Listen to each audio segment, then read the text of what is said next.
Irmãos e irmãs, domingo do Bom Pastor, quarto domingo da Páscoa, segundo domingo da Páscoa, Cristo misericordioso, domingo da misericórdia.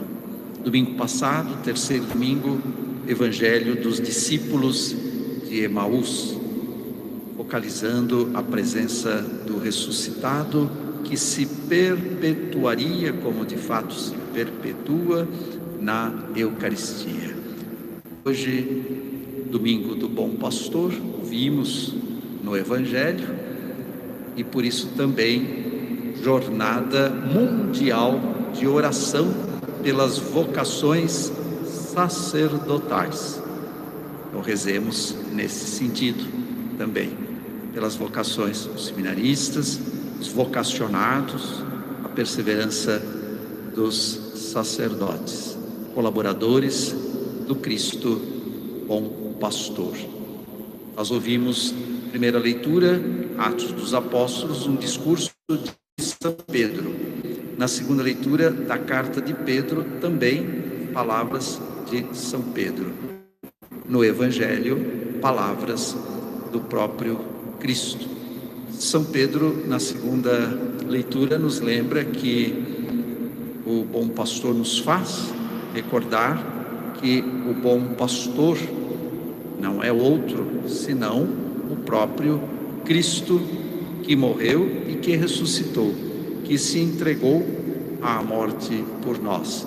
E claro que o Cristo, entregando-se à morte, ele cumpria também aquilo que se diz do pastor, não neste texto que nós ouvimos, capítulo 10, versículo de 1 a 10, mas a partir do versículo 11, quando Jesus continua a reflexão sobre o bom pastor e diz: eu sou o bom pastor e dou a vida pelas minhas ovelhas. Então, por isso que São Pedro, ao recordar que Cristo se entregou na cruz por nós, que morreu por nós, que ressuscitou, é o bom pastor, Cristo vivo, morto e ressuscitado. Morto uma vez, ressuscitado para sempre. Pois bem, é importante neste domingo do Bom Pastor, aqui Jesus diz, primeiro, que ele é o pastor das ovelhas. Depois ele diz que ele é também a porta das ovelhas. Através do pastor, as ovelhas podem entrar e sair pela porta. Por isso que diz, porque elas têm confiança no pastor. Com o pastor elas entram, com o pastor elas saem. Elas conhecem a voz do pastor, e o pastor as chama, e elas reconhecem, e o pastor as conduz, e o pastor as defende, o pastor as apacenta. E depois Jesus fala que ele é a porta, porque é por ele que nós chegamos ao Pai, porque é por ele que nós encontramos o verdadeiro caminho. Não se vai ao Pai senão por ele. Portanto, ele é esta porta de chegada, esta porta de saída, para que as ovelhas possam fazer parte do redil do bom pastor e possam se encaminhar para caminhos seguros. E ele conclui esse texto de hoje dizendo que é o bom pastor, dizendo que é a porta, porque, diz ele, eu vim, frase emblemática do Evangelho de São João, versículo conhecido e fundamental da mensagem bíblica: eu vim para que todos tenham vida e a tenham em abundância. Mas nós cantamos também o Salmo, O Senhor é o meu pastor, nada me faltará. O Senhor é o meu pastor, para as águas repousantes me encaminha. Aí já é o Antigo Testamento. E de fato, na nossa meditação, é importante recordar a importância, a força, recordar a força e recordar a recorrência desta imagem no Antigo Testamento. O Antigo Testamento todo fala do pastor, aplica a imagem do pastor. Aplica significa que a partir de uma situação real, a aplicação para as pessoas e para Deus também, em primeiro lugar. A situação real é que o mundo do Antigo Testamento e também o mundo de Jesus, que conclui o Antigo Testamento e começa o Novo Testamento, é um mundo da presença dos pastores. Já no livro do Gênesis, começa a se dizer que Abel era um pastor, Abraão tinha rebanhos, Moisés pastoreava, Josué também, Davi, o grande rei, antes de tudo era um pastor, já menino era pastor de ovelhas, de Jetro, seu pai, depois se torna pastor do povo, como rei, pastor do povo. E depois vemos os profetas, de modo especial Jeremias e Ezequiel, abundantemente recorrendo à figura do pastor, a imagem do pastor. E então aplicada a quem no Antigo Testamento? Em primeiro lugar a Deus, o Senhor é o pastor que me conduz, e aplicada a Deus sempre no sentido positivo, é o pastor que me conduz para as águas refrescantes, me encaminha, por bons caminhos me leva, por amor do seu nome, por prados e campinas verdejantes me leva para refazer as minhas forças. A presença do pastor é o que traz descanso, é o que traz alívio, refrigério, orientação, cuidado. A figura do pastor aplicado a Deus sempre é no sentido positivo, mas também é aplicada essa figura aos chefes do povo, tanto chefes políticos, os reis do povo, mas também aos sacerdotes, também aos profetas. E aí, claro, o sentido nem sempre é positivo. O Antigo Testamento fala de verdadeiros profetas e fala de falsos profetas, de reis que são bons, favoráveis ao povo, e aqueles que não o são, aqueles que são déspotas, tiranos. Portanto, a aplicação da imagem ao ser humano nem sempre é positiva. E aí vemos isso nos profetas Jeremias e Ezequiel. Em Jeremias, Deus vai dizer que há maus pastores, por isso ele vai dizer aquela célebre frase que se tornou para nós uma frase vocacional: dar-vos-ei pastores segundo o meu coração. E alívio quando os chefes do povo, as autoridades do povo, sejam civis, sejam religiosas, são pastores segundo o coração de Deus. Dar-vos-ei, darei a vós, dar-vos-ei pastores segundo o meu coração. Se tornou uma frase vocacional, porque na pastoral vocacional nós retomamos muito este pensamento do profeta Jeremias. Em Ezequiel, Deus critica, capítulo 34, Deus critica os pastores que apacentam a si mesmos, cuidam de si mesmos, favorecem a si mesmos e não ao rebanho.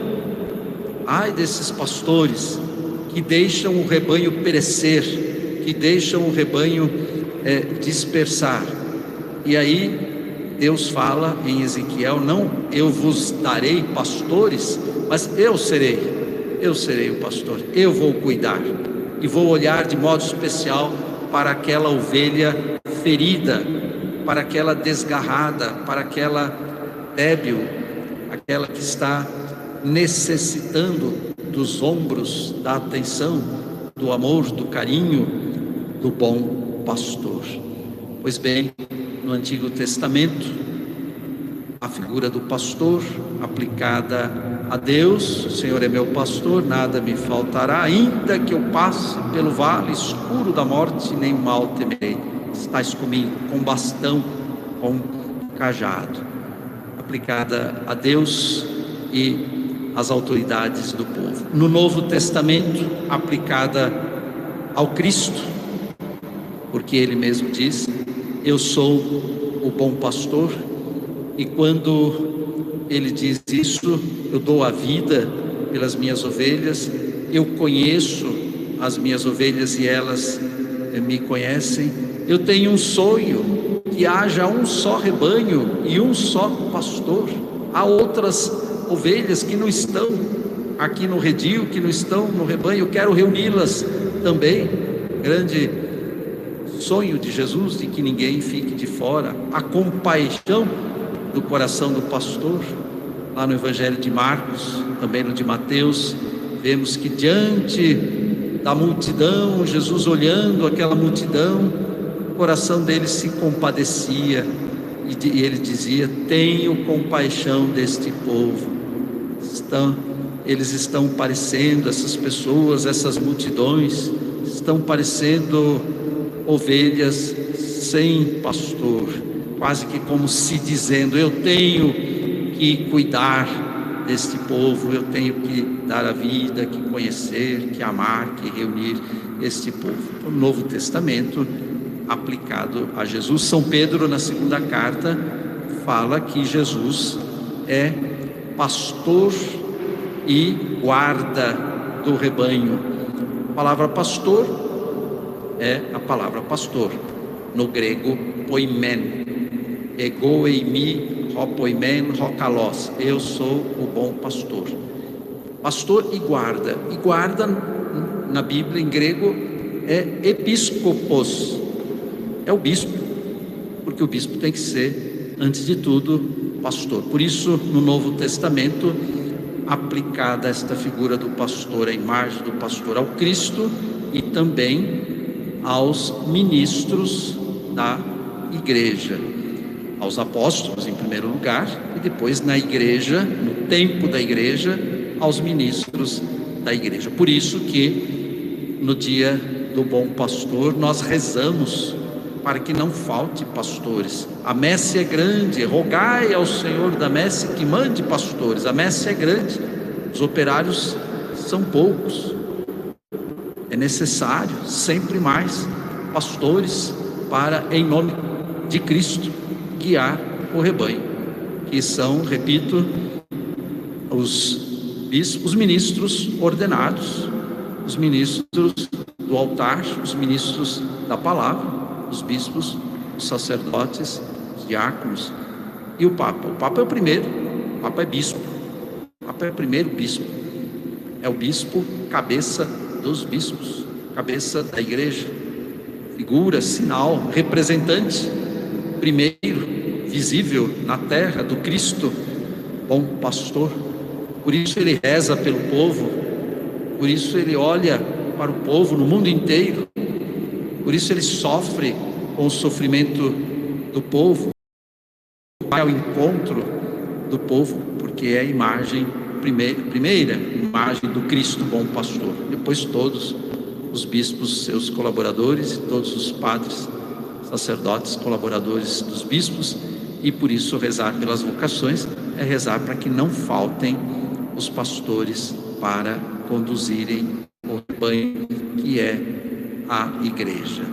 São Pedro, na sua primeira carta, ou melhor, na primeira leitura dos Atos dos Apóstolos, ele como que resume dizendo que com o Cristo, bom pastor, nós podemos, à frente, nós podemos ser de fato a sua, de Cristo, a sua igreja, a igreja de Cristo, onde fazemos um caminho de fé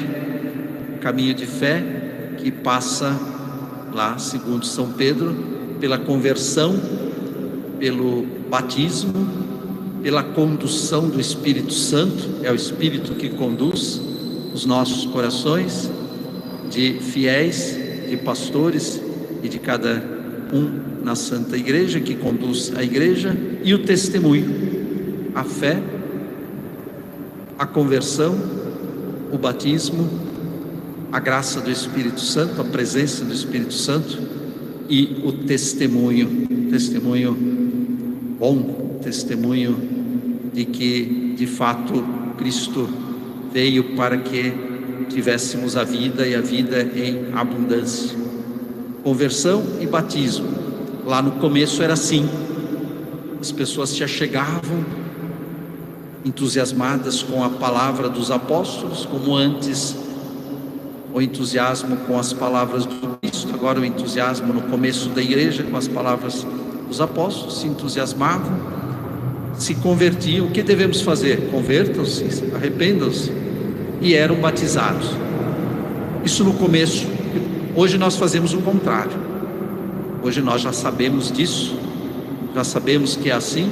Então primeiro o batismo, logo oferecemos, a igreja logo oferece o batismo, e depois temos a vida toda para uma contínua conversão, com a graça do Espírito Santo, para que cada um dê o seu testemunho de vida nova, de vida renovada em Cristo, bom pastor.